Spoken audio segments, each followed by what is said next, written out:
श्री कृष्ण कहते हैं कि हे पार्थ, यह नियम है कि परमेश्वर के ध्यान के अभ्यास रूप योग से युक्त दूसरी ओर न जाने वाले चित्त से निरंतर चिंतन करता हुआ मनुष्य परम प्रकाश स्वरूप दिव्य पुरुष को अर्थात परमेश्वर को ही प्राप्त होता है। जो पुरुष सर्वज्ञ, अनादि, सबके नियंता, सूक्ष्म से भी अति सूक्ष्म, सबके धारण पोषण करने वाले अचिंत्य स्वरूप सूर्य के सदृश नित्य चेतन प्रकाश रूप और अविद्या से अति परे शुद्ध सच्चिदानंद घन परमेश्वर का स्मरण करता है, वह भक्ति युक्त पुरुष अंत काल में भी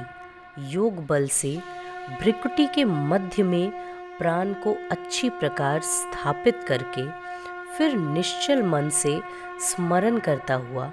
उस दिव्य स्वरूप परम पुरुष परमात्मा को ही प्राप्त होता है। वेद के जानने वाले विद्वान जिस सच्चिदानंद घन स्वरूप परम पद को अविनाशी कहते हैं, आसक्ति रहित यत्नशील सन्यासी महात्मा जन जिसमें प्रवेश करते हैं और जिस परम पद को चाहने वाले ब्रह्मचारी लोग ब्रह्मचर्य का आचरण करते हैं, उस परम पद को मैं तेरे लिए संक्षेप में कहूँगा। सब इंद्रियों के द्वारों को रोककर तथा मन को हृदय में स्थित कर फिर उस जीते हुए मन के द्वारा प्राण को मस्तक में स्थापित करके परमात्मा संबंधी योग धारणा में स्थित होकर जो पुरुष ओम इस एक अक्षर रूप ब्रह्म को उच्चारण करता हुआ और उसके अर्थ स्वरूप मुझ निर्गुण ब्रह्म का चिंतन करता हुआ शरीर को त्याग कर जाता है, वह पुरुष परम गति को प्राप्त होता है। हे अर्जुन, जो पुरुष मुझ में अनन्य चित्त होकर सदा ही निरंतर मुझ पुरुषोत्तम को स्मरण करता है, उस नित्य निरंतर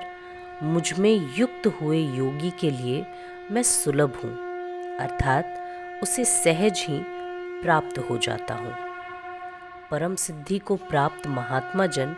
मुझको प्राप्त होकर दुखों के घर एवं क्षणभंगुर पुनर्जन्म को नहीं प्राप्त होते। हे अर्जुन, ब्रह्मलोक पर्यंत सब लोग पुनरावर्ती हैं, परंतु हे कुंती पुत्र, मुझको प्राप्त होकर पुनर्जन्म नहीं होता, क्योंकि मैं कालातीत हूँ और यह सब ब्रह्मादि के लोक काल के द्वारा सीमित होने से अनित्य है। ब्रह्मा का जो एक दिन है उसको 1000 चतुर्युग की अवधि वाला और रात्रि को भी 1000 चतुर्युग की अवधि वाला जो पुरुष तत्व से जानते हैं, वे योगी जन काल के तत्व को जानने वाले हैं। संपूर्ण चराचर भूतगण ब्रह्मा के दिन के प्रवेश काल में अव्यक्त से अर्थात ब्रह्मा के सूक्ष्म शरीर से उत्पन्न होते हैं और ब्रह्मा की रात्रि के प्रवेश काल में उस अव्यक्त नामक ब्रह्मा के सूक्ष्म शरीर में ही लीन हो जाते हैं। हे पार्थ, वहीं यह भूत समुदाय उत्पन्न होकर प्रकृति के वश में हुआ रात्रि के प्रवेश काल में लीन होता है और दिन के प्रवेश काल में फिर उत्पन्न होता है।